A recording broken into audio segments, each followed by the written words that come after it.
I'd give you a update on the 1972 Gibson SG that I've been working on for the last 3 or 4 months. It takes a long time with guitars because you got to wait for things to cure and stuff. So it's not like, and I've been working pretty steadily on it, but it just takes a while. She's done now, and I thought I'd just wrap up all these little posts I've made about it with a sort of summary. It's a 1972 Gibson SG Standard, and I got it in the early 80s from Ronnie Contreras, who had gotten it from somebody that owed him money, and he just wanted to get his money back, so he asked me if I wanted to buy it. And I bought it knowing that 1972, early 70s Gibsons were not good guitars. The company was lost at the time, and I'll talk about why it wasn't a good guitar in a little while. But I started life as a Heritage Cherry. It's called now a cherry stained Gibson SG. 2 pickup, has that double tailpiece, there's a bridge and a saddle, and then it has notice the neck pickup is pushed up right against the neck. I'd had a 1967 SG Special as my main guitar for my first professional guitar, I like to say, and well, I'll show you a picture of that. That has there's a space an inch or inch and a half between where the neck ends and the pickup begins. This is important because on the 72 model, when you push the strings down, if they're not real high, they'll rub against the pickup because it's so close to the neck. That was a problem I ran into. And when I got it, it had already been refinished. The pick guard had been taken off, and the had been painted white. And it was done, the guy I think that owed Ronnie money was an auto body guy, professional painter, car painter. And he'd done a nice job painting it white, but it wasn't a particularly good guitar. But I bought it because I wanted to turn a guitar into a guitar synthesizer. Roland at the time had been making for a while in the mid-70s a guitar synthesizer, and they began to put it as an output you could add to any guitar. And I wanted to get a guitar that sort of a throwaway guitar that I could turn into a synthesizer, and I opted for that one. And so I took that from Ronnie. I mounted the guitar synthesizer on it, and I had a whammy, a vibrato bar, a whammy bar. I had a Washburn, a Wonder Bar, which was still thought of pretty highly now. It's a springless whammy system that works really well. And I don't know why I bought it. I was buying all kinds of gear then because we were playing and recording. And I stuck that on it. So it had a real nice whammy bar and a synthesizer. Now the synth didn't track the whammy well, so when I was using it as a synth, I couldn't really use the tremolo bar, but but it looked cool. And that's the way I had it, and I had it that way set it up like that, and I used it. I've used it on every record since the story of my life. And in fact, the story of my life probably wouldn't have been made if it wasn't for this, because I used it on every track, on everything. One of the reasons I wanted to get back in the studio was because I had set this thing up and I wanted to record with it. Besides being repainted when I first got it, the SG had been hot rodded. It wasn't original. That 2-piece bridge that I, pointed out on the original Cherry SG Standard had been replaced with what a German-made brass bridge called, the manufacturer's name was Badass, B-A-D-D-A-S-S, and it's supposed to increase sustain and make the guitar more of a lead guitar, but it's sort of like lipstick on a pig when you're talking about trying to make a early 70s Gibson into a hot rod guitar, because they were good guitars. But I had replaced that, took that Badass bridge off and replaced it with the Washburn, and not because the Washburn was a tremolo. It was a whammy, and the Badass isn't. It's just a adjustable bridge that is heavy, so it it's supposed to add more weight to the sustain. And I added the synthesizer to it. So fast forward, that was mid to late 80s. I think we recorded The Story of My Life in the late 80s, so I was already using it by then, certainly. And fast forward to a few months ago, and the SG, the 72 SG, is now 50 years old. It's a vintage Gibson guitar. And, I got it for a couple $100 off of Ronnie to take a hot-rodded Gibson and make it into a synthesizer. And now they're going for $4,000, $3,500. In not that particularly good shape. So I thought two things. For one, I don't use it very much anymore. I use keyboard synthesizers now, and so it had become redundant. I would only pick it up occasionally if I wanted something odd that it could do.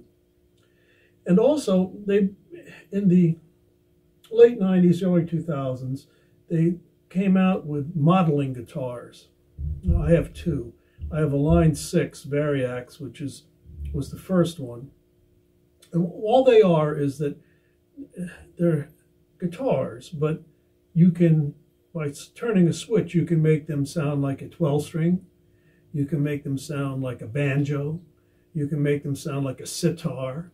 And you can also duplicate the sounds somewhat of other guitars. In other words, you can say, I want this to be a Stratocaster, or I want it to be a Les Paul, or I want it to be a Telecaster, or I want it to be a Rickenbacker 12-string, just by turning a switch. They also have a Fender Roland Stratocaster that came out a little bit after, and that's a very good modeling guitar. That allows you, just by turning the switch, to change it to open G tuning or open D tuning without having to retune the guitar. You just turn a switch and the thing's in open D now. So it makes that's actually a big help.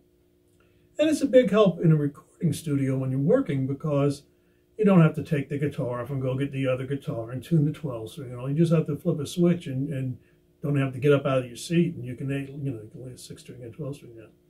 So I got the idea that if I took the synthesizer, the Roland synthesizer, which I use mainly for organ or strings, if I took it off the 72 SG and I placed it on one of the modeling, I wasn't going to put it on the Stratocaster, which the Stratocaster was Jim Messina's guitar. I got it off Jim Messina, Lockins and Messina, and I'm not going to hot rod that guitar. That's it's a value. It's a known piece, but the Line 6, it's worth a few $100 now, maybe $300 or $400. So I thought if I took this guitar synth off the 72 SG and put it on the Line 6 modeling guitar, I could, in one track at the same time, do a sitar and strings, or do a acoustic guitar and organ, double and whatever, and play one thing and get two tracks. And I thought that would be a nice effect. So I decided to do something with the 72 SG. I took the synthesizer off of it and mounted it on the Line 6. Then it worked very well. I've actually used it on a couple of things, but it's not as utilitarian as I thought. It's something I have to plan on doing and work out ahead of time. And my first thought was to bring the SG back to original, back to the way it was in 72. But remember, it had been hot rodded before I got it. And one of the things they had done was they had put a DiMarzio pickup, which is a very good pickup, especially in 1977, very hot vintage DiMarzio pickup in the bridge position, in the the killer position. It originally had two Gibson pickups with Gibson written on it, stamped in the metal. Only the neck pickup had that now. So to bring it back to original, I'd have to probably try and track down a 1970s Gibson pickup. Plus, he had put new tuning pegs on it. They're 40 years old now instead of 50. I'd have to track down original Gibson tuning pegs. And I'd have to, I already took the Washburn Wonder Bar off of it. But if I put the Badass that it came with back on it, that's a hot rodded bridge. I'd have to get the original Gibson tail pieces and put them on. And in fact, two of the holes had been put for it's a two-piece bridge. There were only two, the Badass was only two holes. The other piece, the Badass did both jobs. So the other piece, he had filled those holes. And I'd have to re-drill those holes, put anchors in, put in studs for all four studs instead of the two that were in it. And so then I thought, and then of course, take the paint off, restain it cherry, all doable stuff. But I knew it was cherry because even with the white paint, the cherry had bled through. In fact, when I repainted it just a few weeks ago, this is 50 years later, right around like where the neck joint is, cherry has leaked through the white paint, cherry stain. So it's still in the wood. So my next thought was, well, I'll bring it back, since I have the DiMarzio in it, since I have the Badass bridge, I'll put it back the way it was when I got it in 1983 or 84. And I'll take the synth off, I'll take the Wonder Bar off, I'll put the Badass back on it, and it'll be a shred, it'll be a bad 1970s Gibson shred guitar. And I did that. And I have several SGs. There's a picture here of the SGs. I have my 67 original Gibson SG Special. That's, that's my guitar. In this picture, it's the one on my right, your left. That's I painted kind of dark. And I painted with an airbrush. It was originally heritage. It was originally cherry stained, like this was originally. This one was originally. Just last year, I repainted that TV white, which is like a sort of mustard yellow color, so it shows up good in black and white TV. It's a guitar thing. And I have this one. The next one is this guitar. It's all white with the guitar synth and the Washburn bridge on it. Then you have my EBO bass, which is a SG bass. And then I have an SG3 on the end is the black SG3. An SG3 is essentially a Les Paul, SG Les Paul custom in black that they don't call a custom. It's exactly the same as a custom, but they call it an SG3. A few months ago, I got a white SG Les Paul custom, which is exactly the same as the black guitar here, but in white. And I always call it the Holy Grail because I've been jonesing after that guitar since I saw Steve Stills play one on the Joey Bishop show. But Rosetta Tharpe, goes back to Mary Ford and Les Paul themselves pictures, and so I have that. And I had a white and a black Les Paul. Now I don't need two. I'm Les Paul SG. I don't need two white SGs. So I thought I'd paint this instead of repainting it white. I'd repaint it half white, half black. I'd make it two-tone. So it'd be just like it was in 1982, except instead of all white, it'll be half white and half black. And I did that. And what happened was the Badass bridge wasn't very good.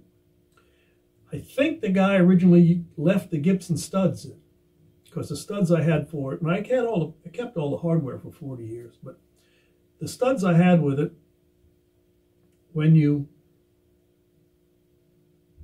mounted everything and set everything up, there was, a stud has a space, a little notch that the bridge slides into, and the strings pull it tight against the stud. Well, the studs that the Badass bridge fit in, the notches were too wide. So the bridge, in effect, would come up like this, which it was tended to be like this, and would come up, and that would change the adjustment, change everything. And I have studs that would fit the Badass bridge perfectly, but they're different different width than the threads on the Gibson stud. I think that's probably why he left the original studs in, is because he didn't want to pull the anchors, and so I ended up pulling the anchors in. So I decided it is already hot rodded. That Badass bridge is a modification. I'm bringing it back to its original, non-original shape, not to 72, but maybe 82. So I thought, why go through all that? Just put the Washburn Wonderbar, which is a very, they go for a couple $100 in Reverb right now. If you can get a Washburn. I have a perfectly good Washburn bridge that I took off this thing and put in a box, and I thought, why don't I just put that back on? I know that fits. Then I'll just set it up like, black and white, Washburn bridge, no guitars. So that was what I finally decided to do. Went through the motions and did an edit. Very pretty guitar, got it all done, very nice looking. But it was a lousy guitar. It's a lousy guitar, well, because the fretwork was bad, and all the fretwork on all Gibsons in the 70s was horrible. But I've been filing frets, I've been fixing that, but the fretwork was bad.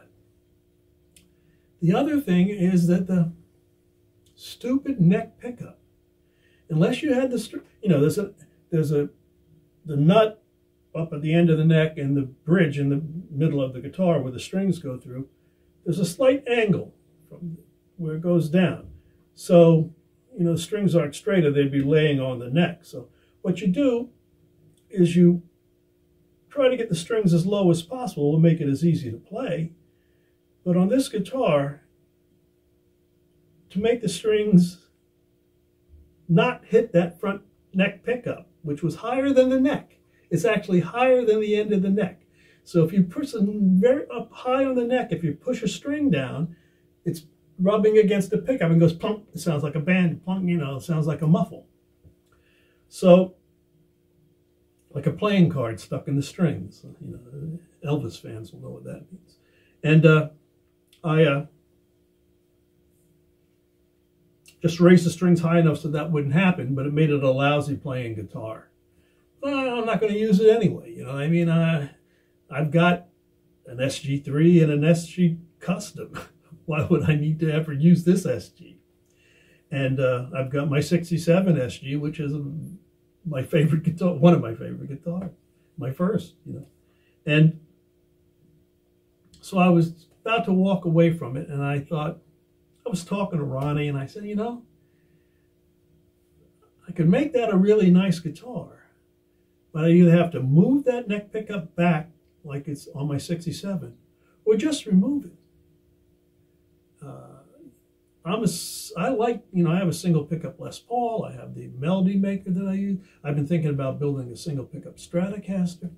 I'm a single pickup kind of guy because I work in a studio. I can make any guitar, any pickup sound like anything I want through the computer. I don't have to get tones. I'm not on stage where I have to get a tone for this song and a tone for that song.